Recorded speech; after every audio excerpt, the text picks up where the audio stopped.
Patrocínio Apvida, saúde pra valer. Apoio Governo do Estado do Ceará. Novas ideias, novas conquistas. Olá, pessoal. Começa agora o Cenários Trends. Eu sou a Marisa Kinderé, hoje representante do Great Place to Work aqui no Ceará, no Rio Grande do Norte, no Pernambuco e Alagoas. E eu fui convidada para moderar o tema Empresas que investem em diversidade crescem no mercado. Um tema super atual, tem super a ver com esse momento que a gente está vivendo, tá? Então, para conversar com a gente, trazendo essa visão e experiência, recebemos aqui o Ricardo Mota, gerente sênior da vice-presidência da área de gente, gestão de pessoas e diversidade, Georgette Lemos, diretora executiva da Georgette Lemos Pesquisas e Serviços, e Daniele Arraes, Dani Arraes, VP de RH por Atos, tá? Espero que a gente bata um papo aí bem rico, que a gente consiga fazer trocas bem ricas, tá? E aí eu gostaria que vocês fizessem uma autoapresentação para as pessoas conhecerem um pouquinho mais de vocês. Vamos lá? Ricardo, sei que mulheres primeiro, mas só como você é o único homem, então hoje vai ser homens primeiro, tá? Meu, é isso aí, eu acho que essa é a vida atualmente, né? Obrigado Marisa, obrigado Bia pelo convite, Georgette, minha querida, obrigado por estar aqui comigo, Dani, de longas datas, muitos eventos, muita coisa boa que a gente já fez aí, prazer estar aqui conversando com vocês.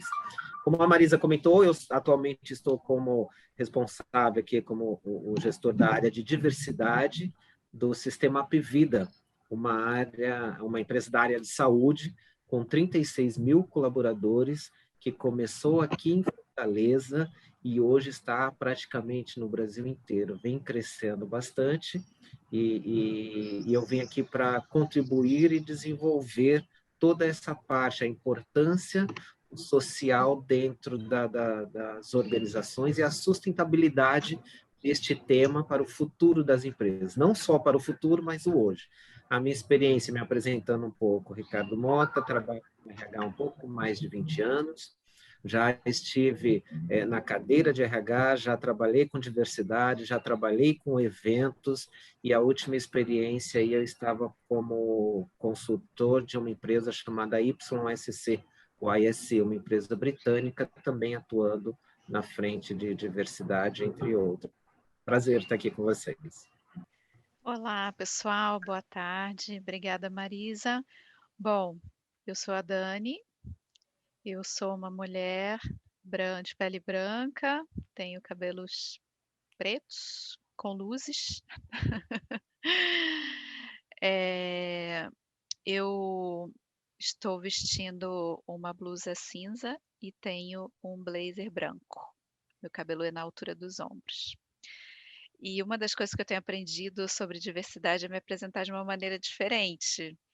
E isso acho que é uma das coisas que a gente incorpora quando a gente começa a tomar contato com esse mundo tão maravilhoso que é o da diversidade.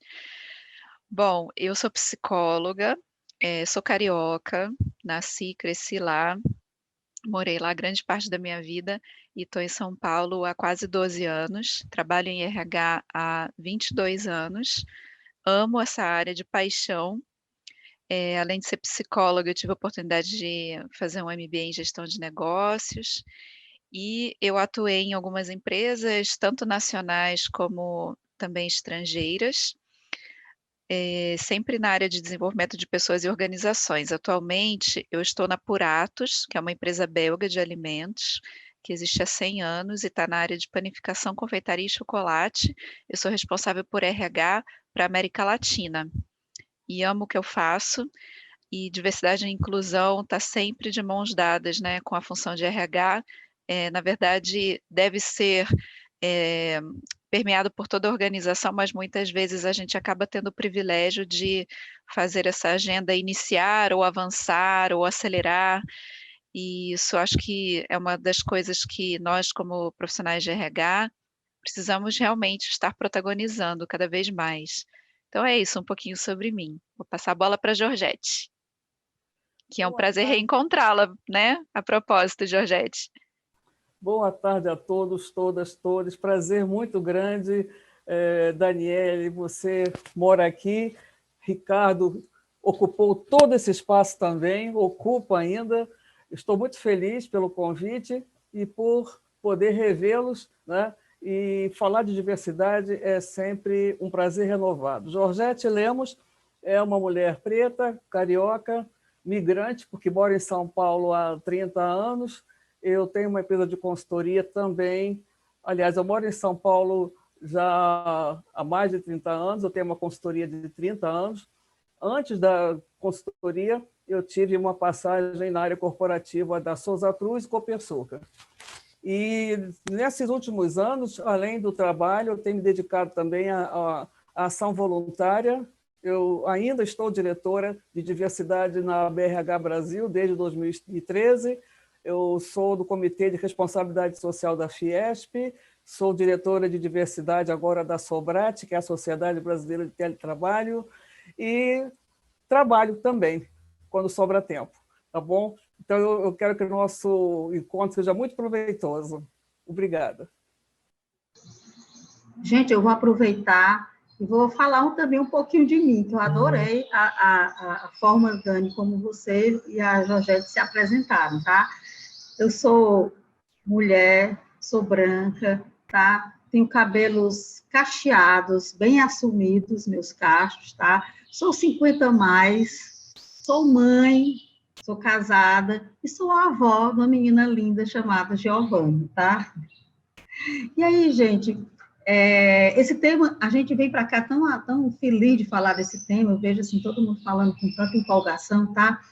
E eu queria agora ver de trás para frente, ver se a Georgette começava aí para a gente esquentar um pouquinho. O que a empresa precisa para iniciar a implantação da área, gente? O que é que você orienta, Georgette, depois a Dani, depois o Ricardo pode falar, e o que você já vê que já está sendo feito? Mais ou menos assim, quanto tempo você acha que as empresas levam para implantar e sentir essa diferença depois que implanta na cultura da empresa, pela experiência, o público que está nos assistindo, para que as pessoas possam despertar para esse tema? Eu vou usar alguns tempos de verbo no infinitivo. Primeiro, a empresa precisa conhecer.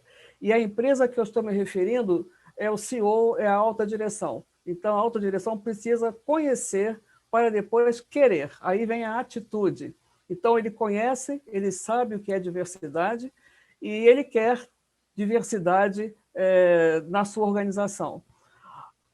Querer diversidade é um pouco redundante, porque todo espaço humano é diverso, porque todos nós somos diversos. Mas as pessoas colocam isso na mente das outras. Aqui há diversidade, aqui não há diversidade. Não, toda empresa já é diversa porque é uma organização humana. Então, primeiro precisa conhecer, depois o querer, e depois definir. Eu quero apenas ter pessoas diferentes aqui ou eu quero inclusão? A inclusão, na minha opinião, é o segundo e mais importante passo, porque a diversidade já está implícita, aí eu preciso, então, ter um ambiente inclusivo e eu preciso ter lideranças inclusivas, lideranças preparadas para incluir outras pessoas. Nós temos aí um desafio, porque, normalmente, as lideranças são contratadas para gerenciar processos.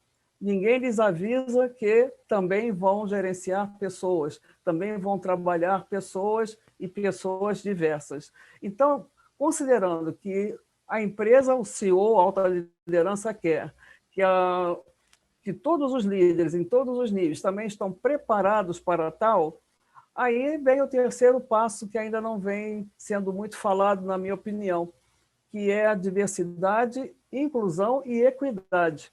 Porque para ter inclusão, de fato, eu preciso ter um pensamento da aplicação da equidade, porque senão eu não consigo fazer uma inclusão que seja justa.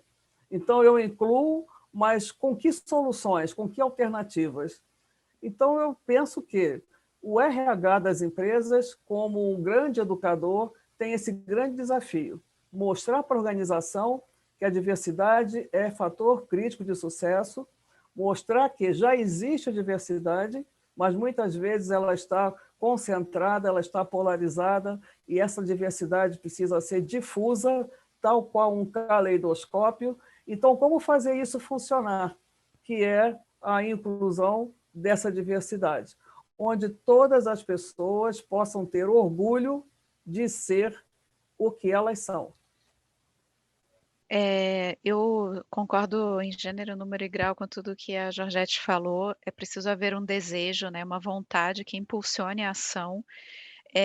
Porém, nem sempre esse processo acontece de uma maneira assim tão organizada, né? Às vezes ele vem organicamente, ele vem intuitivamente. E eu, por exemplo, na Puratos, tenho observado que cada vez mais as pessoas realmente têm trazido essa mola, né, esse desejo, essa força motriz para que o assunto aconteça, ainda que a liderança não esteja falando em todos os locais sobre isso, porque é inexorável, né? Não tem como a gente não abraçar esse tema com tudo que ele tem de riqueza. Como a Georgette falou muito bem, a diversidade ela está aí, ela é inerente, né, a qualquer ambiente humano. E quando você começa, inclusive, a olhar dados, você se depara com isso assim, de uma maneira, né, muito interessante. É claro que a diversidade ela também é diversa, né? Eu falei outro dia sobre isso com a nossa líder global de RH, porque, por exemplo, no meu caso, eu que trabalho com a América Latina, a diversidade, os desafios de diversidade que nós temos no Brasil não são os mesmos que nós temos nos outros países. Então, existem as questões históricas, as questões que permeiam cada cultura. Então, também a gente tem que ter cuidado, sobretudo em empresas que estão em locais diferentes, de entender quais são os desafios que a gente tem em cada localidade em que nós estamos, quais são os grupos que estão ali representados ou que não estão representados, né? Então, eu acho que é importante, quando você quer implementar uma agenda de diversidade, também identificar, né, os agentes da mudança. Você entender, bom, quem são as pessoas que podem ajudar essa agenda a avançar? Porque se a gente não começou a olhar para ela ainda, a gente realmente está perdendo uma oportunidade, além de a gente estar indo contra, né, tudo que a gente vê, quanto que a diversidade ela traz realmente, né, como é o tema do nosso debate hoje aqui, muito mais possibilidades. Tem aquela história de que o grupo que ele é muito igual, ele provavelmente vai entrar em sintonia mais rapidamente, porém ele não vai alcançar o mesmo horizonte que um grupo diverso pode, né? Um grupo diverso e que está incluído, né? Que está de fato podendo trazer a diversidade para a mesa e fazer com que ela floresça. Uma coisa que eu costumo falar muito também, as empresas elas são atravessadas pela questão da cultura, né? E toda estratégia de diversidade ela tem essa armadilha de você estar com ela somente no papel, dela ser uma intenção super bonita para você falar sobre, para você, né, ter frases de efeito, mas se a cultura realmente ela não está implementada, vai ser de fato alguma coisa muito frágil e que as pessoas não vão acreditar. Tem aquela famosa frase do Peter Drucker, né, que a cultura come a estratégia no café da manhã, no almoço, enfim, qualquer refeição que a gente queira, mas ela come, né, de verdade. E a cultura são os símbolos, são os rituais, são os comportamentos, são as coisas que acontecem no dia a dia. Então, o que que adianta a gente ter um painel belíssimo na parede, né, com uma declaração de intenções, se no dia a dia as pessoas vão falar, né, nos corredores, não, mas isso aí é só para aparecer bem na fita, isso não acontece de fato. Então eu, por exemplo, como RH, acho que a diversidade e inclusão e equidade, ela é uma jornada longa, ela é uma jornada que requer, uma intenção de fato poderosa, né, estratégias intencionais, como eu gosto de falar, ela é um filme, não é um retrato, né, então ela está acontecendo todos os dias, e a gente precisa ter realmente, persistência, porque são muitas as barreiras, né. Então acho que a gente precisa ter pessoas de fato, que assumam, né, isso como meta, que no caso de RH a gente possa fazer uma revisão até das nossas práticas. Nosso recrutamento ele realmente está considerando a maneira como a gente está promovendo as pessoas, existem diferenças salariais. Hoje no nosso, hall de sucessores, como é que está o equilíbrio? A gente tem diversidade, não tem? Então, assim, é um assunto que tem uma riqueza impressionante e que nos dá muitas oportunidades, mas de fato a gente precisa começar de algum lugar e continuar caminhando, né, a gente muitas vezes começa engatinhando, mas não temos que ter vergonha, né, acho que a gente precisa assumir: "Olha, estamos engatinhando, mas ótimo, daqui a pouco a gente aprende a andar e daqui a pouco a gente está correndo, né, 5 quilômetros, 10 quilômetros e a gente chega nos 42 da maratona". Então é necessário persistência, essa seria a minha recomendação também. Bom, depois do Georgette e Dani já foi uma aula aí, né? Mas vamos lá, eu penso o seguinte, a Georgette trouxe alguns conceitos, a Dani complementou, e eu uso sempre assim 5 Cs. Eu acho que para falar de diversidade você tem que ter curiosidade, porque a gente não sabe tudo e aprende todo dia sobre diversidade, todo dia a gente está aprendendo. Acho que a última aí, recentemente, que o pessoal falava muito do dia 19 de abril, dia do índio, e a gente está aprendendo que é dia do indígena, então a gente vai aprender. Então tem que ter curiosidade pelos temas de diversidade, tem que ter conhecimento. Então, assim, eu posso falar sobre o tema mulher, eu posso falar sobre o tema de raça, mas eu não posso falar porque eu não vivo, não sou uma mulher e não sou negro para falar. Mas eu posso falar sobre, porque se eu tenho conhecimento, eu posso contribuir. E o meu lugar de fala é quando eu falo de. Então, eu posso falar como homem gay, o que é ser gay neste país.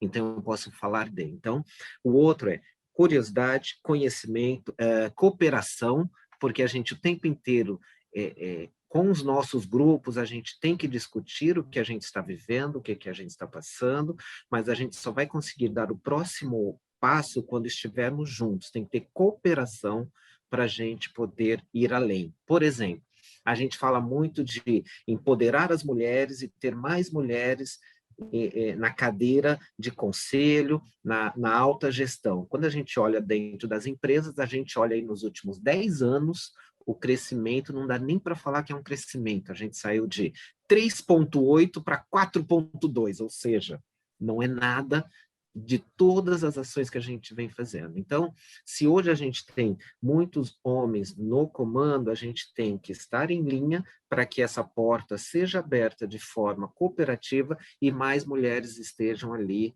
no na alta administração. O outro é o compartilhamento. Um momento como esse, onde a gente pode reunir pessoas que estão lutando, estão há muito tempo aí lutando pelos direitos das pessoas, a gente tem que compartilhar o pouco que a gente sai para a gente expandir a nossa mente e conseguir criar um coletivo muito maior. E o último que eu chamo é coragem, porque você tem que ter coragem para se posicionar.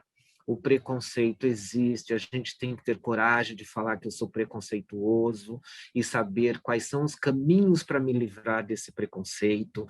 Eu tenho que saber que desconstruir hoje, eu falo que a gente tem que desconstruir a palavra diversidade. A gente começa a falar de diversidade pelo fato de eu ser um homem gay, eu vou falar de diversidade, as pessoas pensam que eu vou falar de gay. E diversidade é muito mais ampla, a gente está falando de etnia, a gente está falando de raça, a gente está falando de gênero, a gente está falando de orientação, de cultura, é tão amplo, e como a Georgette bem trouxe, nós já vivemos a diversidade nas nossas empresas, mas nós não incluímos a diversidade no nosso dia a dia, e é isso que a gente tem que fazer, a gente tem que incluir. O que eu quero dizer com incluir? Diversidade é como se você estivesse contando. Quantas mulheres, quantos homens, quantos negros, quantos PCDs, eu estou contando, então eu estou diverso. Só que, de fato, as pessoas, quando elas se sentem incluídas, elas contam as suas histórias, elas contam as suas vivências, e isso é que a gente precisa aprender a fazer nas nossas empresas.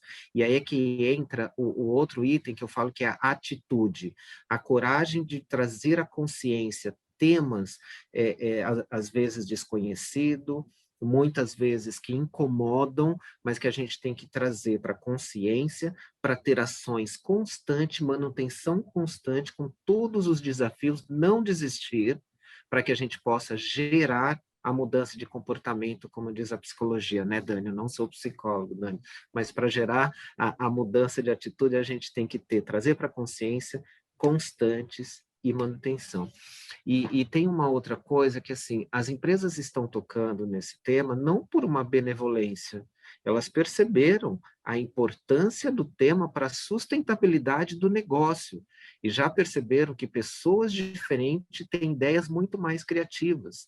Então, se eu sou branco, estou discutindo sobre produtos e tem a Georgette comigo que tem uma outra vivência, uma outra forma de vida, uma outra grupo, nós vamos ter ideias que vai atender muito mais pessoas essas que é a sociedade que são meus clientes. Então, além disso, a gente tem que ter essa preocupação muito forte.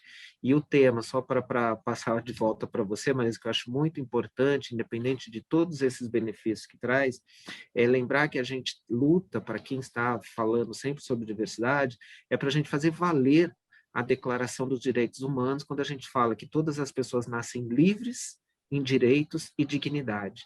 Eu acho que isso é falar de diversidade. Então, não importa, é falar de gente, é falar de pessoas. Isso, para mim, é diversidade. Ah, muito bom. Gostei bastante aí dos seus 5 Cs, tá? Eu vou pegar um gancho do coragem, tá, gente? Eu gosto muito dessa palavra. Coragem significa agir com o coração. E essa ação a partir do coração, ela é transformadora realmente, e ela, como você falou aí, ela traz resultados dos negócios. Por exemplo, eu tenho um estudo aqui que a gente aponta que entre as melhores empresas para trabalhar, tá? Nós estamos falando das melhores empresas para trabalhar no Brasil, das 150 melhores para trabalhar no Brasil, a gente tem 47% composto de mulheres e 53% de homens. Mas na alta liderança, gente, a gente só tem 24% de mulheres, tá? Quando eu falo das melhores para as mulheres trabalharem, a gente tem uma mudança aí, né? A gente tem 52% de mulheres, quanto 48% de homens. Mas, gente, ainda uma quantidade pequena de mulheres na alta liderança. 32% e 29% no conselho administrativo, tá?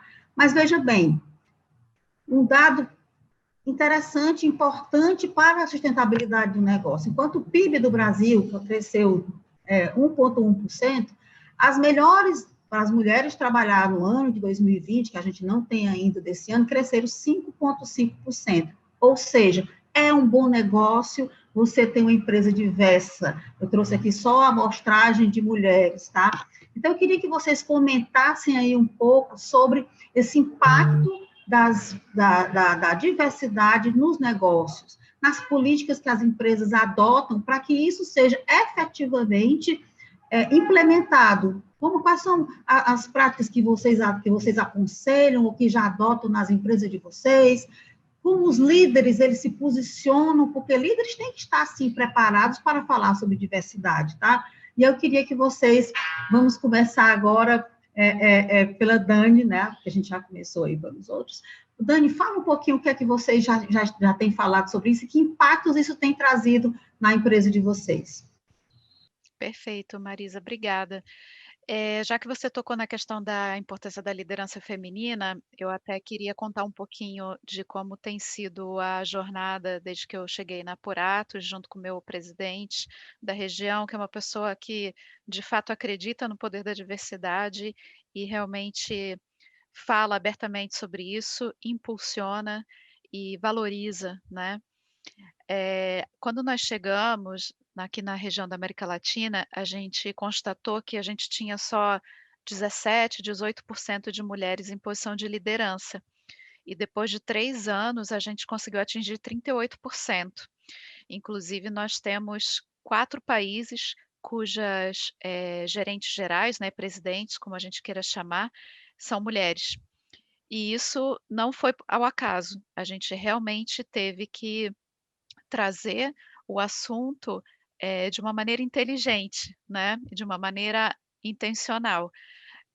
Só para dar um exemplo, assim, muito básico, né, mas, por exemplo, quando eu contratei a presidente hoje que está na Argentina, que inclusive cresceu, assim, em menos de 1 ano, né, ela já assumiu mais outros 2 países, porque ela realmente é sensacional.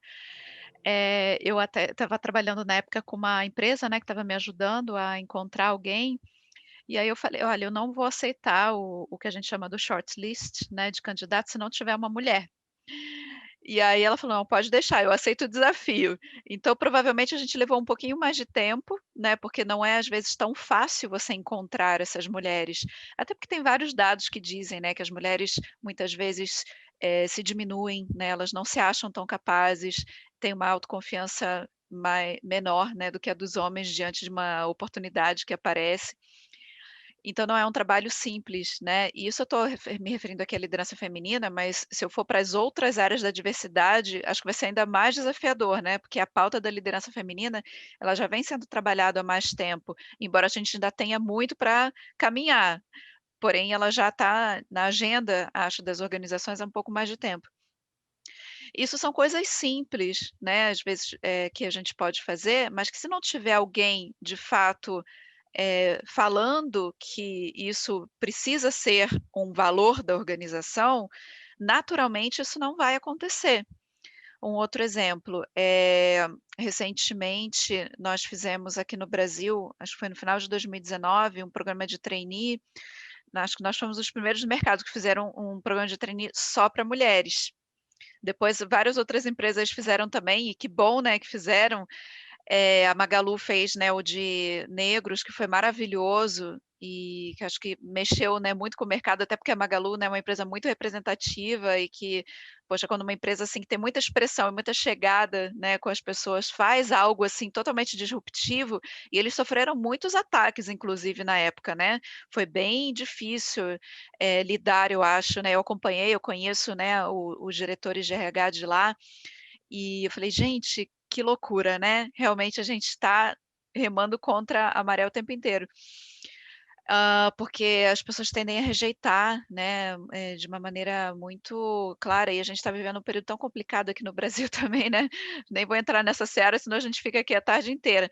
Mas enfim, a gente, tem feito alguns programas, a gente fez recentemente um programa de estágio com o pessoal da 99 Jobs, né, que eles chamam de melhor estágio do mundo, e eles têm feito só para jovens negros. E, nossa, muito maravilhoso, assim, é uma coisa muito impressionante, né, o poder que tem quando você realmente dá espaço, né, para a diversidade e a inclusão acontecerem.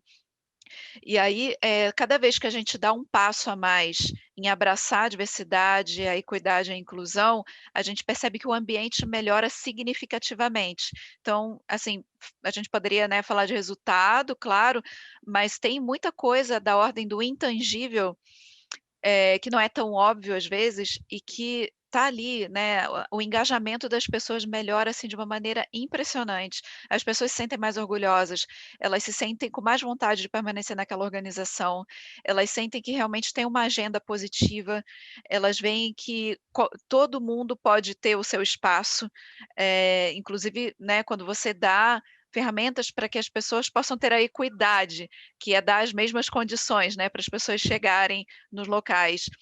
E isso é uma armadilha, às vezes, até na área de RH, né, quando a gente fala da meritocracia, mas meritocracia para quem, né?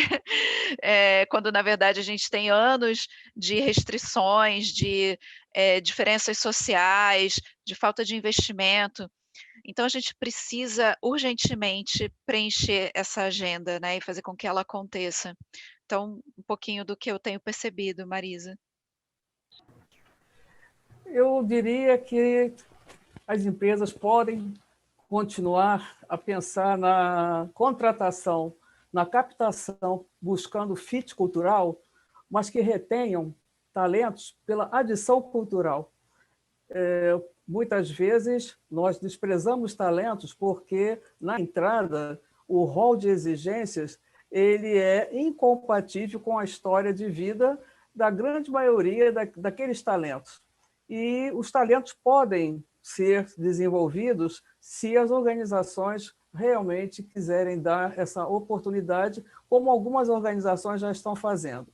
Elas estão eliminando alguns critérios, muitos até não usados depois da entrada, elas estão reduzindo esses critérios para poder captar mais pessoas. E com essa captação de talentos, eu acho que a organização ela vai concorrer e muito para ampliar esse quadro diverso, né? Nós temos pessoas que, às vezes, na entrada, por uma questão de categoria, a universidade que você frequentou, quantos idiomas você já fala, e sua história de vida, sua classe social. Eu acredito que essas barreiras de entrada elas devem ser revistas. E se a empresa puder começar a trabalhar valores tais como respeito, imparcialidade, camaradagem, credibilidade e orgulho. Você, Marisa, acho que conhece esses valores, porque são alguns dos valores que a Great Place to Work usa para identificar quais são as melhores empresas, né?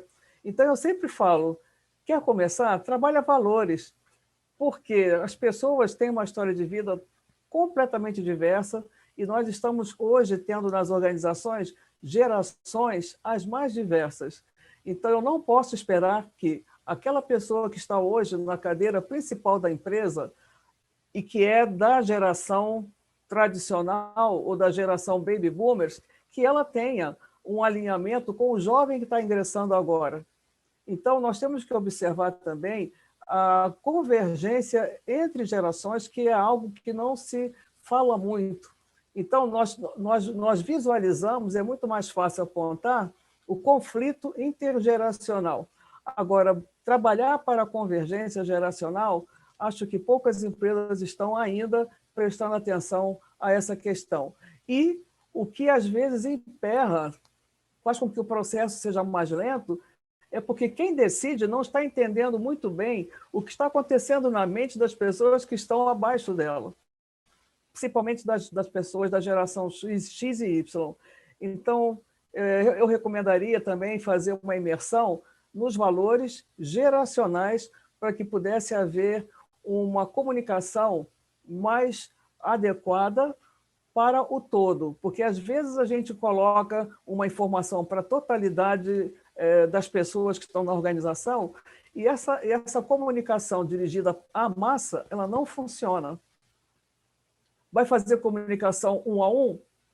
Também não funciona. Mas se você tiver um estudo que mostre quais são as tendências, quais são as faixas etárias, enfim, quais são as predominâncias que você tem na organização, você pode modular essa comunicação e de maneira que ela chegue de maneira não agressiva às pessoas. Porque algo que afasta muito as pessoas do diálogo, da diversidade, é elas temerem ser julgadas, porque a tradição estava baseada no certo ou errado, quando hoje nós temos que conviver com a dicotomia do certo e errado. Então, nós temos que desarmar as pessoas também, para que elas possam vir sem medo de julgamento, sem medo de serem apontadas como politicamente incorretas. Nós temos que ouvir as duas partes. Agora, isso requer muita, eu diria, flexibilidade da escuta.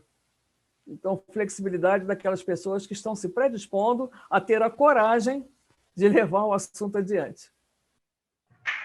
Muito bom. Diversidade, sobretudo, das nossas experiências, né? Você falou aí da questão geracional e tem um número que sempre me chama a atenção. A gente tem um estudo que da faixa etária, que das 150 melhores, gente, só 4% dos colaboradores tem mais de 55 anos. E entre 45 e 54 anos, só são 13%. Então, realmente, existe uma lacuna aí. Quer dizer, falta essa diversidade de gerações para enriquecer o debate dentro das organizações. É muito importante quando a gente inclui para poder enriquecer. Essa troca, sem dúvida nenhuma, Georgette, ela faz com que as empresas só ganhem, tá? Ricardo, por favor, diga. Você sabe que... Oi, perdão. Me permite só uma vírgula. Toda. Nós devemos muito aos mitos que foram colocados na nossa mente, né? Então, as pessoas de 40 ou 45 anos, elas já são tidas como pessoas velhas para o trabalho há muitos anos. Então, isso é um trabalho que nós temos que desconstruir também, reposicionar esses conceitos nas mentes das pessoas. Obrigado. Muito bem colocado. Aproveitar esse gancho da Georgette, porque assim, tem um treinamento que eu faço sobre gerações, né? E aí tem uma tela, um vídeo, uma imagem de um jornal, acho que vocês já devem ter visto isso, que fala assim: ônibus entrou na casa da velhinha de 46 anos e arrebentou tudo. Vocês já viram isso, né? Aí você fala assim, uma velhinha de 46 anos. E aí nós evoluímos, a idade média do brasileiro saiu de 40, 50, estamos com a idade média de 76,6 anos, idade média, variando de estado para estado, homem e mulher, mas a gente ainda trata a idade como se fosse lá no passado, então a gente não evoluiu nesse sentido. A mesma coisa quando a gente fala dos jovens, antes a gente tinha aí a cada mudança de geração, baby boomer, X, eram 25 anos, e isso está cada vez menor, não existe um consenso, mas essa distância está cada vez menor, então a gente está mudando de gerações, o que era 25 agora são 10, e sabe Deus como vai ficar isso com toda a tecnologia, tudo que está entrando. Então a gente tem que trazer esse tema para discussão, porque é a sobrevivência da empresa. Vamos pensar que esses dias teve um ministro aí que falou assim, olha, este ano, em virtude da pandemia, tente se programar para não ter filhos. Opa, então isso vai ter um problema maior ainda. Se nós já estamos nos preparando para ter uma população mais idosa, vamos usar essa palavra daqui a alguns anos, isso vai ser ainda maior. E se eu não me preparo hoje, eu não vou estar preparado para amanhã para manter a minha empresa aqui saudável e competitiva. Eu queria só contribuir assim para fazer um fechamento, não vou falar de novo, mas eu acho que assim, da pergunta que você fez, como começar? Eu estou aqui no Sistema Apvida tem 2 meses, e eu comecei a diversidade aqui. Eu sou a área de diversidade, então, assim, primeiro, eu acho que tem uma experiência bacana. Então, primeiro, a gente tem que ter uma estratégia bem montada. Por que que isso faz sentido e para quê?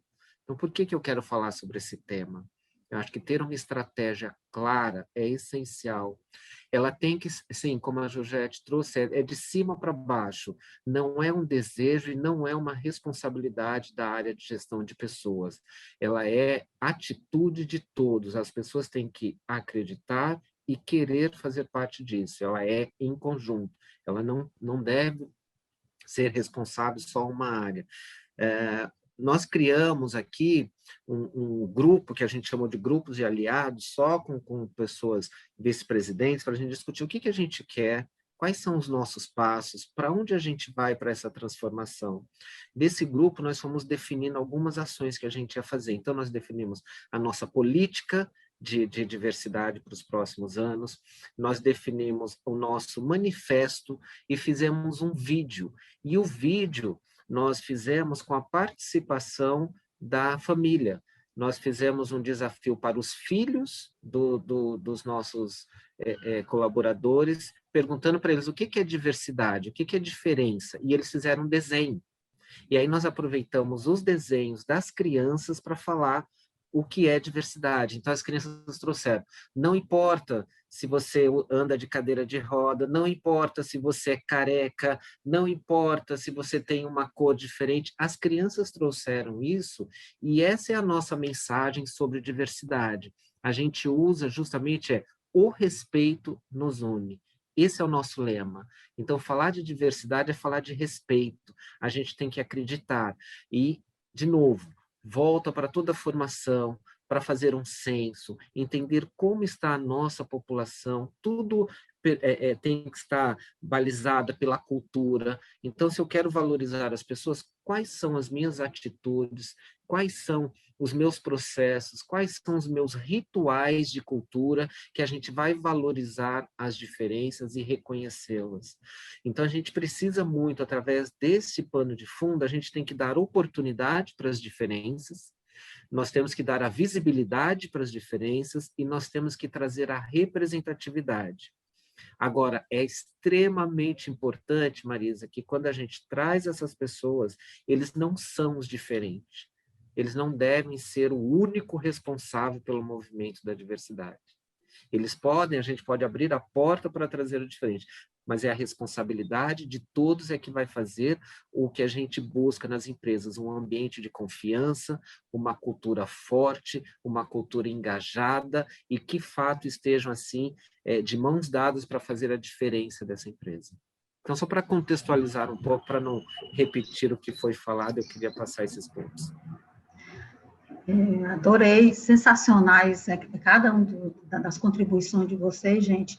E confiança, é isso que a gente entende no Great Place to Work, que é a base dos relacionamentos, das relações de confiança, que a gente realmente consegue avançar e consegue construir uma empresa que prospere, que seja boa para todos, tá? Eu fico muito feliz de ter participado aqui desse momento, agradeço imensamente a participação de cada um de vocês, o espaço que a Trends nos proporcionou para a gente trazer esse debate tão significativo, tão importante, tão transformador, se a gente, se a gente imaginar, Ricardo, que cada uma dessas crianças, se a gente trouxer a essência dessas crianças que você tão bem falou, que o sentimento delas para a vida adulta delas, a gente, sem dúvida nenhuma, vai ter um mundo muito melhor, tá? E aí eu queria finalizar, dizendo do sonho que a gente tem, de que seja um bom lugar para trabalhar, que seja um bom lugar para se viver, que a gente construa isso para todos. E cabe ao líder corrigir essas lacunas, tá? Existem lacunas entre homens e mulheres, lacunas entre pessoas que têm deficiências, entre cores, entre gêneros, tantas lacunas, e os líderes têm que contribuir, sim, para diminuir essas lacunas, para acabar com essas lacunas, que eu tenho certeza que quando a gente estiver falando, não precisar mais estar falando desse tema como algo diferente, a gente não vai mais existir essa questão, tem tantas mulheres, tem tantos homens, ou tem tantos negros, ou tem tantos brancos, porque não vai precisar mais da gente estar com cotas, nem coisa dessa natureza. Eu acredito nisso, tá? Muito obrigada a todos, e se alguém ainda quiser fechar, a gente tem um minutinho. A gente que agradece pela oportunidade. Isso. Acho que só da gente poder falar sobre isso, trazer isso à tona, isso já faz uma diferença, né? A cultura também é construída dessa maneira. A gente precisa estar tendo esse olhar da estranheza, né? A indignação positiva que faz a gente se mover para mudar e conseguir avançar, né? Nesse tema tão importante e que, nossa, a gente tem tanto por fazer ainda. É verdade. Eu quero dizer só uma frase que eu gosto muito, eu escrevi ela e sigo como meu mantra. Diversidade não é sobre instrumentar as pessoas, é sobre humanizar as relações. Isso eu uso como pano de fundo para toda vez que eu falo de diversidade. Então, pense em diversidade como humanizar as relações. E eu quero desejar que um dia, muito breve, nós possamos, ao final do dia, dizer: eu hoje não discriminei e nem fui discriminado. Muito obrigado. Muito bom. Adorei estar com vocês, foi um final de tarde maravilhoso, e até a próxima. Até a próxima. Obrigada. A Prefeitura sabe que os efeitos da pandemia precisam ser combatidos em todas as áreas. Por isso, lançou o pacote de socorro fiscal, com parcelamento de dívidas, descontos e prorrogação do vencimento em vários impostos municipais, como IPTU e ISS. Também suspendeu a cobrança de taxas para ambulantes, bancas e quiosques. E tudo pode ser feito direto pelo site fortaleza.ce.gov.br/socorro fiscal. Prefeitura de Fortaleza, ao seu lado para enfrentar a pandemia.